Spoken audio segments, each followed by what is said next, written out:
Selamat pagi teman-teman. Kembali bersama Ariel Kurnedi.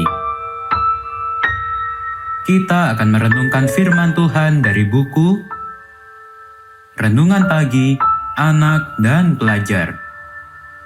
Yesus sahabat terbaik dan setia. Yang disusun oleh Pastor Dr. Marolop Sagala. Mari kita awali dengan doa. Bapa di sorga, kami akan belajar firman-Mu. Tolong kami supaya firman-Mu menjadi pedoman dalam hidup kami hari ini. Dalam nama Tuhan Yesus kami berdoa. Hari ini, tanggal 9 Januari, judul renungan kita,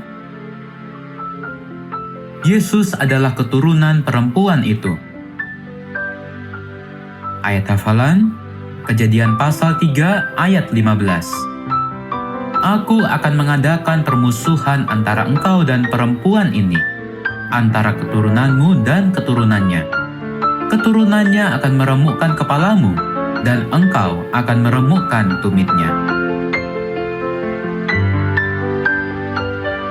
Suatu kisah yang luar biasa. Yesus yang lahir di Bethlehem sekitar 4.000 tahun setelah Adam dan Hawa ada, tetapi tentang Yesus sudah disebut-sebut. Dalam pernyataan Tuhan kepada ular, yang adalah perwakilan iblis, bahwa Yesus sudah disebut sebagai keturunan perempuan.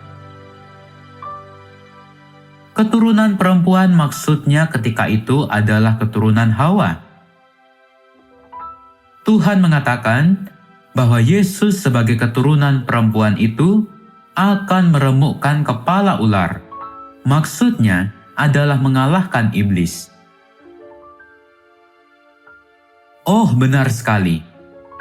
Yesus yang lahir di Bethlehem itu kemudian mengalahkan iblis. Ketika Yesus rela mati sebagai juru selamat di atas kayu salib. Yesus dijanjikan oleh Tuhan akan meremukkan kepala iblis. Itu adalah pernyataan nubuatan. Artinya adalah bahwa Yesus berhasil dan menang mengalahkan iblis dalam misinya menyelamatkan manusia.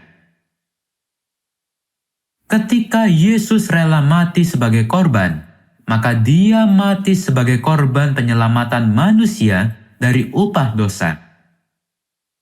Yang seharusnya kita manusia berdosalah yang mati karena dosa kita. Tetapi kematian Yesus sebagai keturunan perempuan itu menggantikan kematian kita. Itulah yang dimaksud ketika Yesus berkata, "Akulah gembala yang baik. Gembala yang baik memberikan nyawanya bagi domba-dombanya."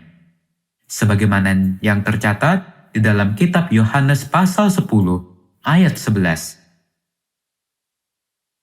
Kalau begitu, kenapa Yesus disebut di zaman Adam sebagai keturunan perempuan?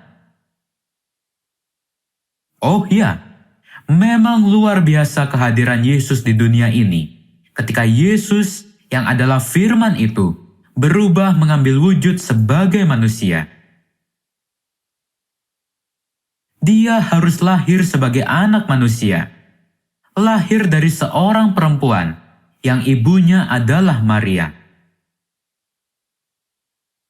Tetapi kelahiran Yesus bukanlah kelahiran seperti manusia biasa lainnya.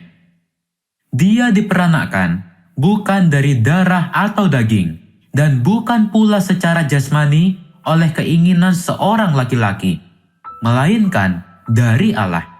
Sebagaimana yang tercatat di dalam kitab Yohanes pasal 1 ayat 13. Jadi Yesus lahir dari kehamilan ibunya Maria, ternyata ia mengandung dari Roh Kudus sebelum mereka hidup sebagai suami istri. Sebagaimana yang tercatat di dalam kitab Matius pasal 1 ayat 18. Kita bersyukur karena Yesus datang menjadi manusia dan dilahirkan oleh perempuan, yaitu Maria.